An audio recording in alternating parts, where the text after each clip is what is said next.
हिंदुओं के लिए बांग्लादेश अब पाकिस्तान बन चुका है। आखिर ऐसी क्या वजह है कि बांग्लादेश की मोहम्मद यूनुस सरकार हिंदुओं और मंदिरों पर हो रहे हमलों पर चुप्पी साधे बैठी है?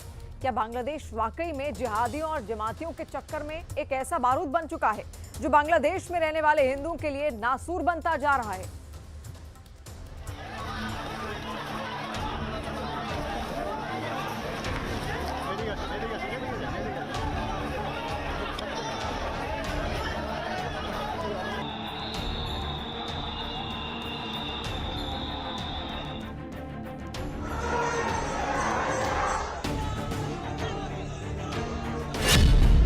हिंदुओं पर हिंसा, बारूद बना बांग्लादेश।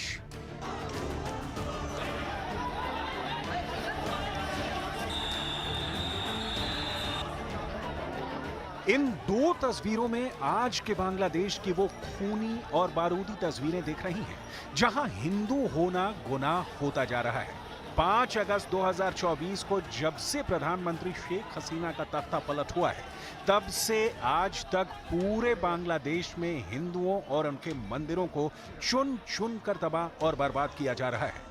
बांग्लादेश में हिंदुओं पर हमले और अत्याचार की इतनी खबरें आ रही हैं कि भारतीय विदेश मंत्रालय तक को दखल देना पड़ा है। इस्कॉन के हिंदू संत चिन्मय कृष्ण दास की निगरानी पर नोबेल शांति पुरस्कार विजेता और वर्तमान में बांग्लादेश सरकार के प्रमुख 84 साल के मोहम्मद यूनुस चुप्पी साधे बैठे हैं।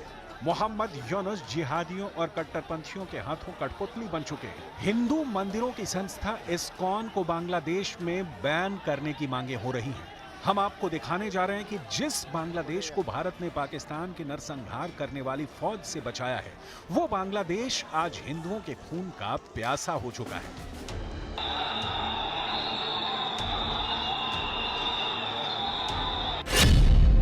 इस्कॉन को करो बैन, जमाते इस्लामी की धमकी।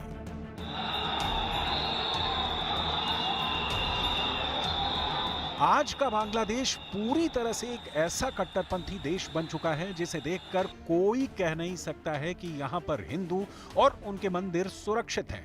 पहले आप ये जान लीजिए कि अचानक बांग्लादेश के कट्टरपंथियों ने हिंदुओं, उनके मंदिरों पर, इस्कॉन के पुजारी, संत और भक्तों पर हमले क्यों शुरू कर दिए हैं। हिंदू समेत दूसरे अल्पसंख्यकों के खिलाफ हाल ही में हुए विरोध प्रदर्शन तब शुरू हुए जब हिंदुओं ने इस्लामिक कट्टरपंथियों की ओर से किए गए संगठित हमलों के जवाब में बड़ी संख्या में शांतिपूर्ण तरीके से विरोध प्रदर्शन शुरू किए। ये विरोध प्रदर्शन धार्मिक और सामाजिक संगठन इस्कॉन की तरफ से आयोजित किए गए थे, जिसके अनुयायी दुनिया भर में फैले हुए हैं। इस विरोध प्रदर्शन को देखते हुए 25 नवंबर को ढाका हवाई अड्डे पर प्रमुख हिंदू नेता और इस्कॉन भिक्षु चिन्मय कृष्ण दास को हिरासत में ले लिया गया और उन्हें जेल भेज दिया गया। इसके बाद 26 नवंबर को चटगांव के 3 हिंदू मंदिरों को निशाना बनाया गया, जिसके बाद बांग्लादेश में जारी झड़प ने हिंसक रूप ले लिया। जिन 3 मंदिरों को निशाना बनाया गया उनमें चटगांव के फिरंगी बाजार में लोकनाथ मंदिर, मनसा माता मंदिर और हजारी लेन में काली माता मंदिर शामिल हैं। 5 अगस्त 2024 को तत्कालीन प्रधानमंत्री शेख हसीना के तख्ता पलट के बाद से हिंदुओं और अल्पसंख्यकों के खिलाफ हिंसा खतरनाक तरीके से हो रही है। बांग्लादेश में जो भी हो रहा है वो अच्छा नहीं हो रहा है, न इस्कॉन के लिए न हिंदू समाज के लिए। तो हमारा तो यही आग्रह है बांग्लादेश सरकार से कि जितनी जल्दी हो सके इस समस्या का समाधान करें। बांग्लादेश से जो खबरें सामने आ रही हैं उसके मुताबिक बांग्लादेश के कट्टर जिहादी और जमाते इस्लामी जैसे संगठन इस्कॉन को बांग्लादेश में प्रतिबंधित करना चाहते हैं, लेकिन इस मुद्दे पर भारत सरकार ने बांग्लादेश सरकार को सख्त मैसेज दिया है कि बांग्लादेश में हिंदुओं और उनके मंदिरों पर हो रहे अत्याचार को बिल्कुल भी बर्दाश्त नहीं किया जा सकता। प्रधानमंत्री नरेंद्र मोदी और विदेश मंत्री एस जयशंकर के बीच में आज संसद भवन में इस मुद्दे पर अहम बैठक हुई। इस बैठक में बांग्लादेश में हिंदुओं पर हो रहे अत्याचारों के ऊपर चर्चा हुई और उस पर रणनीति भी बनाई गई। बांग्लादेश से लेकर भारत तक हिंदू मंदिर और हिंदुओं पर हो रही हिंसा को लेकर जबरदस्त गुस्सा दिख रहा है। कोलकाता में भी इस्कॉन मंदिर के संत चिन्मय कृष्ण दास की गिरफ्तारी के विरोध में जमकर प्रदर्शन हुए। इस प्रदर्शन पर कोलकाता पुलिस ने जमकर लाठीचार्ज किया।